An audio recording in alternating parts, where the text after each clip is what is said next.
Coming at you live from America's podcast studio, Eric the Turf Teacher Jones. The landscape contractor and green industry platform for success. This is the Podscape, brought to you by Lmn Software. And welcome everyone to the Podscape by yours truly, the Turf Teacher. That's right, in sponsorship with Lmn Software. Guys, happy Monday morning. And I am so thankful to be here with you as you wake up, as you are in the truck, headed to the first job site of the day, whatever it is that you're doing. If you're in the office, getting paperwork done or whatever, just thank you so much for listening. And on today's episode, we're going to talk about working with subcontractors. It doesn't matter what type of landscape or green industry business that you run, there are going to be times when you are going to have to rely on subcontractors. And we want to discuss sources for finding that right subcontractor. We want to talk about rules that you need to have for these subcontractors. And then we want to talk about creating that winning partnership with them, and then distinguishing guys really between an employee or an independent contractor, and you must follow these IRS guidelines. Before we get started today, I want to give a big shout out to Lmn Software, because none of this would be possible without them. I've personally been using their software in my own company, and so far it's been a complete game changer for my business. Lmn is the most comprehensive landscape business management software in the industry. From budgeting, estimating, CRM, time tracking, and so much more, it's a simple do-it tool for your landscape business and provides a platform to scale your company to the next level. And the best part about Lmn is they have a free version, which you can begin using today if you choose to. Just visit golmn.com/free to learn more and start taking advantage of the software that's helped me grow my business into a successful, sustainable, and profitable company. That's golmn.com/free. golmn.com/free. Eric the Turf Teacher Jones. Oh, yeah! Teaching you life lessons, business strategies, and leadership. Let's grow together. All right, green industry pros. So it's Monday morning, and you've got way too much going on, and you've got jobs coming in. You're trying to get estimates done. You're winning bids, and you've stepped up your game. You've increased your prices, and you're actually getting jobs. Because it's still going through this COVID mess. People still at home. They're wanting things looking good out in the yard. So you're like, hey, I might have to sub out some of this work. And so it doesn't matter if you're a landscape contractor, if you're a lawn maintenance contractor, if you're a turf grass professional, whatever it is, you may one day have to hire a subcontractor. It may be the thing to do right now, right this minute, so you can get some of the work done versus increasing your expenses by hiring more people or getting new equipment for them to run. And so you might want to hire that subcontractor. And that's what we're going to discuss this morning. And so should you hire one? Well, you got to find out, hey, do they sell a quality service that you can actually use? Do you know them? Do they have good references? Are they friends or are they family? Sometimes it's not good to hire friends or family. That's the God's honest truth. You may want to step away from that. You had much rather hire that individual that does not know much about you. Or at least when it's somebody new or it's somebody that's getting started in the business, they're more apt to respect you versus a friend or a family member. So you would want to hire a stranger, you would, but you at least want to know the type of work that they're doing and then check their references. You want to see if they're reliable. Have they skipped out on homeowners in the past? So you'd want to talk to homeowners that they had worked for and other landscape contractor / general contractors that they have worked for. You would want to see if they are reliable. Do you want to see if they had good customer service skills? This is going to come from the homeowner. What do they say about them? Are they good people? Do they look decent? Are they professional? You know, there are way too many people out there, not only in the green industry, but in the construction industry, that do not have one professional iota about them. And we're going to talk more about that here in a second. But can they deal with potential problems effectively? Or do they get upset? I know a lot of subcontractors, man, they think that they are the cat's meow. You hire them and you want them to do a good job for you, and you're kind of giving them some constructive criticism. They get all ticked off and they quit, and then they're like, I need my money. I want my money now. I'm going to turn you in to the licensing board, and blah, blah, blah. I mean, I've seen it all. And it starts by the way they look when I interview them, because you've got to interview a subcontractor just like you do an employee. And if they show up in a wife-beater T-shirt with a pair of cut-off blue jean shorts and brogans and socks pulled up to their knees with a cigarette hanging out of their mouth, adios, my friend. You are not showing up on my job site. You're not. And then they're like, well, I'm gonna write you up an estimate there, Eric, and then I'm gonna get you to sign my contract. Bull crap. I don't sign your contract, subcontractor. You sign mine. And if you don't like it, you can go ahead and walk right now. I'm the one that's in control of this job site. It's my customer. I'm the one that's going out on a limb, and I'm the one that's giving you an opportunity to prove to me that you can do the job. Don't tell me that I'm going to sign your contract. As a landscape contractor, general contractor, doesn't happen. You sign mine. And then last but not least right here, do they present themselves as professional? Did they open up their truck door and beer cans or Pepsi cans fall out? Is their trucks clean? Do they present themselves well? Do they have a nice appearance about them? And, I don't care if somebody's ugly. That doesn't matter to me. But are they clean? And it's okay to have a beard. I have a beard. But is it trimmed? Is it nice looking? Are they clean cut? Do they have an odor? My God, I've had people show up on job sites that literally stink. Like, take a bath, man. If you're going to come and try to get work from me, at least go to the dollar store and buy some soap. I don't care how poor you are. You can go to the dollar store or Dollar Tree and buy $1 bar of soap and $1 bottle of shampoo. Please. We have to set the example, guys, as the landscape contractor, as the one in charge of these jobs. And I see it every single day, every day, especially on the construction side's way worse than the actual green industry. Because I know at least there are people out there in the green industry that if they're not using a software program like Lmn, they've at least got some pre-printed forms that's got their name and logo on it. Hell, in the construction industry, man, I'm seeing individuals tear a sheet of notebook paper out of a composition book and write their price down in chicken scratch. And then be like, here's my price. I need you to go ahead and sign it right there so we'll make it a contract. No, really, you're going to write it on a piece of notebook paper? You don't have I don't use computers, Eric. That way the IRS, boy, they'll never catch up with me. And it pisses me off to no extreme. I'm price building a house for a doctor right now, and I've had 2 people write it on notebook paper, their price. I'm like, my God, man, you can't do it no better than this. That's not professional. And you know what I told them? See ya. And I got a plumber who is as thorough as there ever is. QuickBooks, nice typed up estimates, emailed it to you, very professional, got his license number on it, gives you a certificate of insurance, and he's higher. He's a lot higher than everybody else. But you know what? I'd rather pay for that professionalism than that cheapskate that will write it on notebook paper. Are they properly licensed and carry the appropriate insurance cover? I don't need the workers' comp, Eric. I ain't got but 2 employees. I don't give a rat's. You know what? If you're working for me, you're going to have a certificate of insurance, and I'm going to have it in hand before you step foot on this job site to work. There is no ifs, ands, buts, or about it. You play by my rules.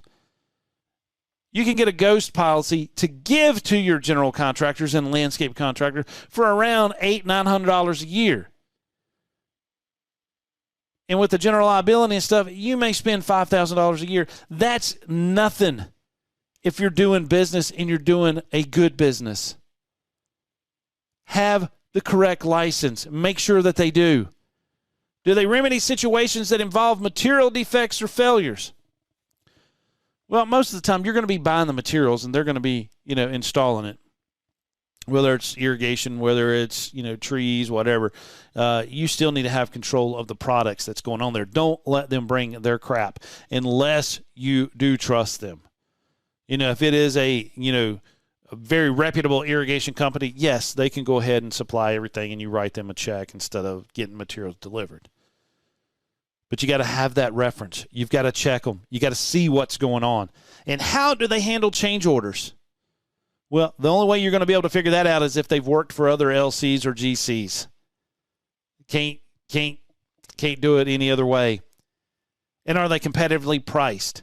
Now, here's the thing, and this drives me absolutely crazy when I get a price from a subcontractor and they write it on their damn notebook paper and I've still got it. I scan it in, I take a picture, I've got it, and then, they write me a price. I do it here for $5,500, and then it comes time to invoicing. And then they call me and say, hey, can I go and get that check? I'm like, yeah, we're on a job site. I can do it. You didn't submit a pay request, and you still got to submit another certificate of insurance to get paid, and I need a copy of a signed lien waiver. How about bring me that certificate of insurance while you're coming up here? I've got my checkbook, and I need you to sign a lien waiver. Well, I know I told you I could do it for about $5,500, but it really cost me a little bit more. It's going to be about $7,200. No. Remember, you signed my contract that was for $5,500. I will pay you $5,500, and you can walk out. I'm sorry. You should have got a change order if it costs more than that. And so they kind of sneak in with this undercut pricing to say that they are competitively priced. And then next thing you know, they've jacked their price up. I can't stand it. I hate it. I want to grab them by the throat, man, and just choke them out. Be professional, man, and stick to your price. I couldn't do that to my homeowners. Well, I know I priced the job at, $425,000 for this house, but, it really cost me about $510, so I'm going to have to get another check. It doesn't work like that. But when it's a subcontractor, they think they can do it. Maybe that's why they're called subs. I've never really investigated that. Maybe it's because they're subpar. They're not up to speed when it comes to being professional and running a legit business. So basic criteria to follow when you're hiring one of these subs. Do they sell, again, the products? Are they reliable? Do they have that good customer service? Are they able to deal with problems? A lot of them are going to get mad. You question them and you start talking to them and trying to see what's going on. They get a little mad. You don't want a hothead working for you. And do they give you that overall impression of professionalism? Nah, some of them maybe, some of them not. So anyway, make sure they've got the license. Make sure that they can handle a situation when there's improper defects in materials. And then check out the change orders and their pricing. Lord have mercy. Lord have mercy. So anyway, check out, when you're investigating them and you're doing some reference checks, check on other subcontractors in a different field that's worked with them on other job sites. So if they are let's say you're hiring someone to build a deck, because you just don't have the time or you don't have the necessary, personnel power to get that done. So you're hiring someone to do a deck. And these are kind of the guys that are a little bit scratchy, a little sketchy at times. Your plumbers, your HVAC guys, your electrical contractors, they're usually on board because they've got state license and they have the same insurance requirements that we do. And so if you're doing that outdoor kitchen and you're hiring one of those individuals, you're pretty safe. You really are. But if you're hiring someone to do a deck or something like like that and you don't know much about them, check the other subs and say, hey, have you seen them on job sites? They'll tell you straight up. They'll say, Eric, hey, you don't want to use that. You don't want to use that fellow over there. No, we got you somebody here. They may be able to get you in contact with somebody that you're going to be able to trust. Ask other contractors in your field. Ask other landscape contractors, other general contractors, have you used them before? People don't mind telling you. Bad news travels faster than good news. So if somebody's messed up, you're going to know really, really quick. Check out, members in your trade association. Have they used them? What about suppliers? They're going to know them firsthand. Hey, man, they're behind 4 months on their bill. Please don't use them. Because I bet they're asking you for money up front. That's right. Yes. Yeah, you don't want them. And then architects or engineers that's been on previous job sites with them as well. And when you find your individuals, guys, when you find the guys, I don't care if you're going to have to sub out some of your grass cutting. Let's say you've gotten a fast food chain and they want you to take care of some areas other than your local area. That's when you want to hire out some subs. Before I'd send somebody across the state to cut grass or do anything else, I'm going to sub it out. Let me make my 15% off of it before I send somebody down there and only make 5%. You see what I'm saying? It is better to hire subs at certain times. So when you get the group of individuals that you can trust and you would use in the future, keep a list of them. Excel sheet. Keep them in LMN. They're a vendor for you. Allow enough lead time to line them up when you do have the jobs come available. You got to let them know up front, hey, we've got one that's going to be ready here in about 3 weeks. You can't call them the night before. They're going to be way too busy. They are, especially the good ones. They are going to be busy.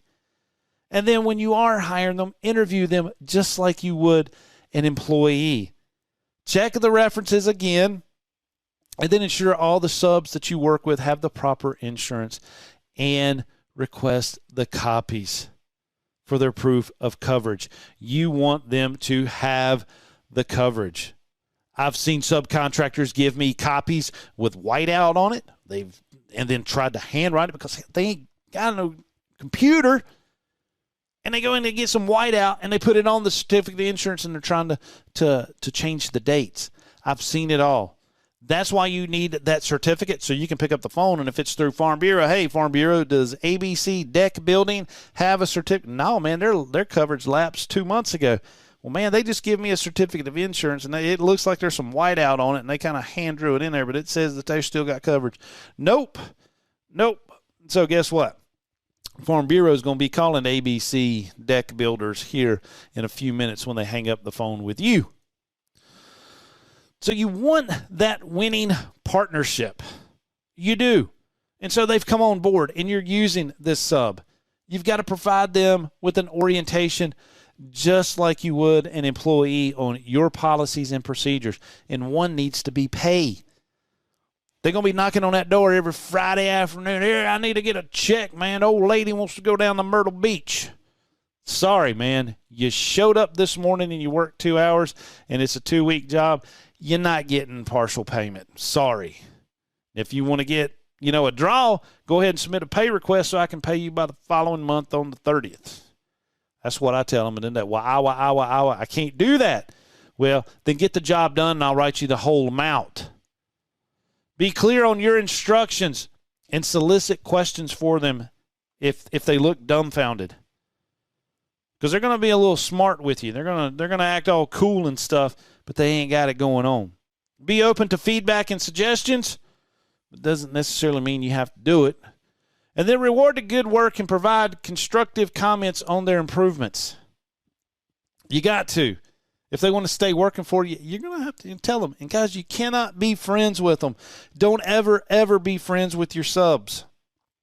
They'll take advantage of it in a heartbeat. And then schedule the trade so that the job is ready for them and that there are minimal barriers for them to complete their job. You don't want them showing up and they'll be like, well, the electrician was still here. I just ain't going to do it. I'm just going to pack on up, but I'm going to have to charge you here because I showed up and you weren't ready for me. No. You've got to be squared away when you're scheduling these trade contractors. You don't want anything like that coming back on you, saying that the job wasn't ready or anything. because they might have a legitimate gripe there, but don't give them anything to complain about. Visit the job site before the start of their portion of the job, and then follow up, and then always do a final inspection with them. Make sure that it is done to your standards and your customers' standards. And then always get that W-9, guys.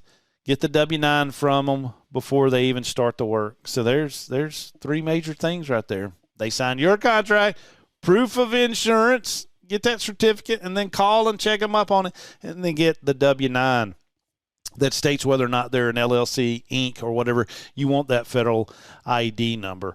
And a lot of them is going to be like, Joe's Plumbing or whatever, and it's going to be their Social Security number. Well, Eric, I'd much rather you just write that check to Joe Smith instead of Joe's Plumbing. Bull crap. Well, I'm going to write the check to whoever the certificate of insurance name is in. And if it's Joe's Plumbing or Joe Smith, DBA Joe's Plumbing, guess what? It's going to be written out to Joe's Plumbing. It ain't my fault that you're not an Inc. or you're trying to beat the tax man. It ain't going to happen here. No way, Jose. Never, ever, ever. Guys, if you're interested in some pesticide credits, go ahead and check this out right now. Eric the Turf Teacher Jones. Oh, yeah! Teaching you life lessons, business strategies, and leadership. Let's grow together. If you're needing irrigation, landscape, or pesticide credits, check out my website at turfteacher.com. Every Tuesday evening at 7 p.m., we host Turf Talk Tuesday for pesticide credits and have online courses for both irrigation and landscape contractors. There are also several opportunities to get your credits at one of our seminars that we do throughout the southeastern United States and information on our Christmas lighting course. Check it out again at turfteacher.com.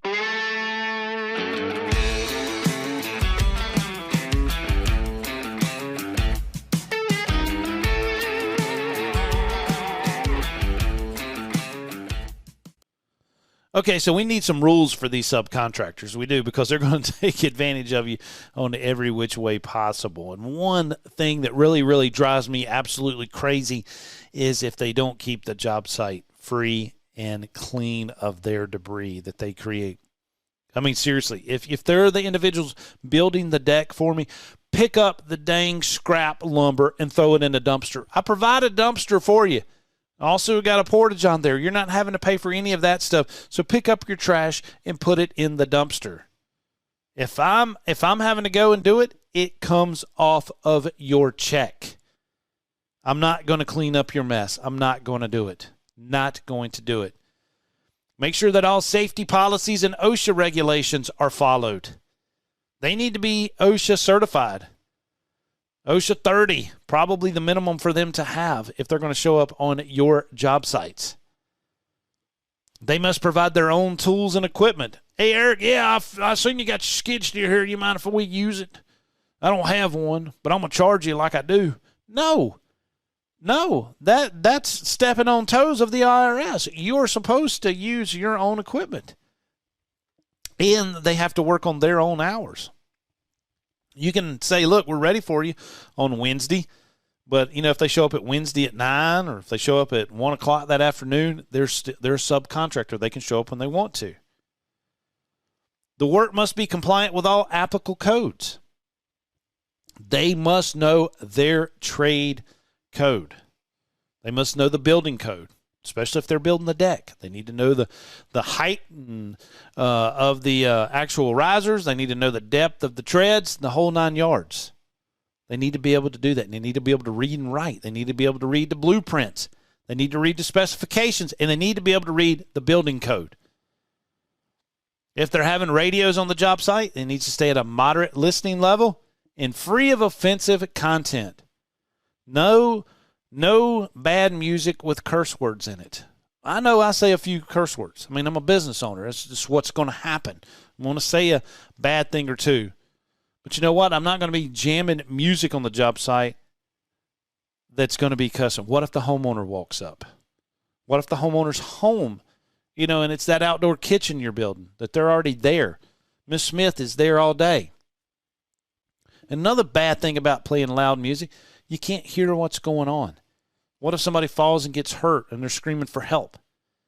So it's best to just keep it really low, or best thing, don't even play it at all. And behave professionally and do not use foul language on the job site. I'm a different person when I'm around my customers. I am.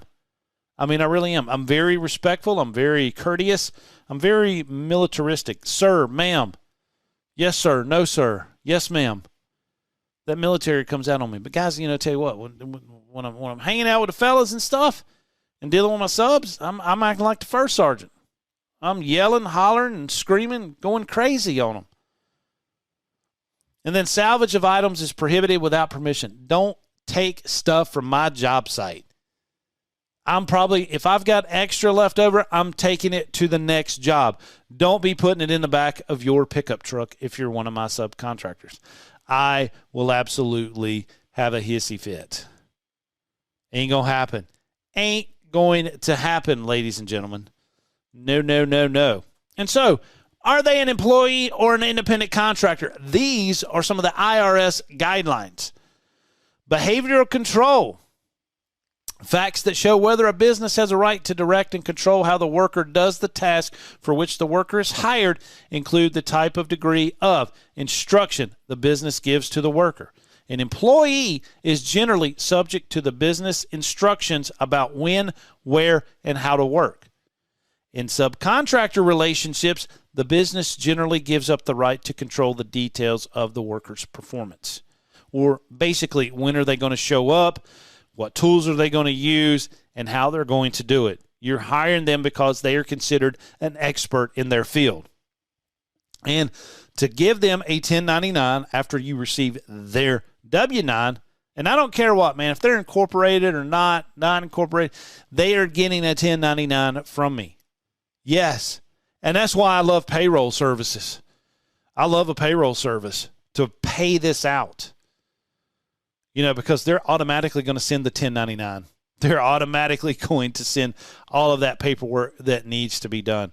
That's why a lot of these companies have that submit your pay application by the 15th of this month to be paid by the 30th of the next month. They got 45 days to get all that information in to their payroll service, or they're hiring a CPA to write those checks. I am sending every single body that works for me as a subcontractor a 1099. Now, I know you don't have to if they are incorporated and they give you a federal ID number. They've got to do their taxes and everything else, but I'm still going to send them that 1099, especially if it is a subcontractor giving me their Social Security number. Yes, they are getting it. They are getting it. Training that the business gives to the work. An employee may be trained to perform these services in a particular manner. Independent contractors ordinarily use their own methods.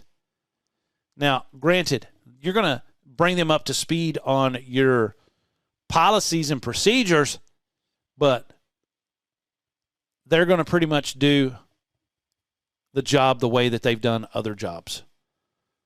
You can't go in there and dictate how they're going to do it. You can't. Now, they have to follow the blueprints, yes. They have to follow the building code, yes. But you can't say, hey, I need you here every morning at 7 o'clock. It's not going to happen. That's when you're crossing the lines of them being an employee. Financial control. Facts that show whether the business has a right to control the business aspects of the worker's job include to the extent to which the worker has unreimbursed business expenses, the extent of the worker's investment, the extent to which the worker makes his or her services available to the relevant market, and to the extent to which the worker can realize a profit or a loss. Ha! All right. That's pretty much stating that they are a subcontractor. They're going to have some business expenses. They are going to make their services available to other people. They're working for other contractors, other landscape contractors, GCs, or homeowners. They're not just working for you. And they are going to be subject to profit and loss. They want to make a profit. But some of them Some of them do lose money. But anyway, don't cross that line, guys. Give them a little bit of freedom, give them a little bit of leeway, and let them be a subcontractor. All right, so with these relationships that we need to have with them, we got to have written contracts. Always, foremost, whatever. I highly recommend it. Have an attorney on retainer that you can write these contracts, get them to check it, or better yet, you can go to one of these online service contract services that's online, just like it's almost like, filing your incorporation online. You can pay a monthly subscription to some of these websites, and they will help you write these contracts. You can type in the legal jargon, blah, blah, blah, and basically what you're doing is just providing what it is that they're going to do, attaching the specifications, the plans, whatever, and they'll make it a legit contract. You need to have that, and they need to sign it. You need to print 2 copies, and they need to sign 2 copies. Give them one, and then you have one. Because I lost that contract here. You're saying it was $5,500, but I swear it was $7,200. No, you signed it right here at $5,500. Don't pull that on me, Jack. Do not pull that on me. You'll get a letter from my attorney ASAP, and we will see you in court.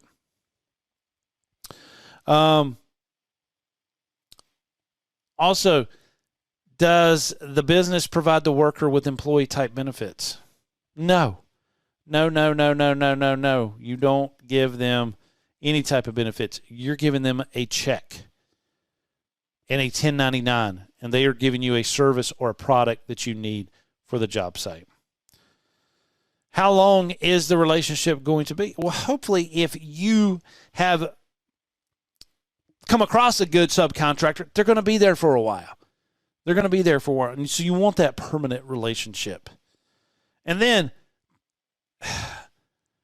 is these subcontractors performing key aspects of the regular business of your company?